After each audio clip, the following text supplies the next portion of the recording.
Cancer অনেক সময় দেখা গেছে ফিরে আসে, একবার সেরে গেল আবার ফিরে আসে, ইভেন আফটার অপারেশন। এই ক্যান্সার ফিরে আসে কেন? ক্যান্সার ফিরে আসে কারণ এটা ক্যান্সার স্টেম সেলস বলে একটা জিনিস আছে, যেটা থেকে ক্যান্সারের মেন উৎসটা হয়েছে। এবার এই ক্যান্সার স্টেম সেলস শুধু যে ওই অর্গ্যানে রয়েছে তা না, অনেক সময় আমাদের রক্ত সঞ্চালনের ভেতরেও থাকে, এবং সে কখন বাড়বে হঠাৎ করে আবার সেটা কেউ বলতে পারে না। তো সেই জন্যই একটা ফেরত আসার সম্ভাবনা থাকে, কিন্তু স্টেজ 1 বা স্টেজ 2-তে সেই ক্যান্সার স্টেম সেলস এর কোয়ান্টিটি বা সংখ্যা খুবই কম, তাই তার ফেরত আসার সম্ভাবনাও খুব কম থাকে।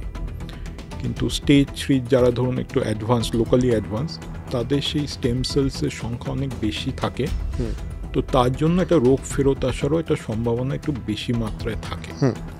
সেই জন্যই যে চিকিৎসা হয়ে গেল বলে যে ডাক্তারের কাছে যে আর যাবেন না, সেটা খুব ভুল। রেগুলার ফলো আপে থাকা উচিত, কারণ ডাক্তার কিছু পরীক্ষা নিরীক্ষার মাধ্যমে সে দেখে যে সেই রোগটা ফেরত আসছে কি আসছে না, এবং যদি আসে সে দ্রুত চিকিৎসা শুরু করতে পারে।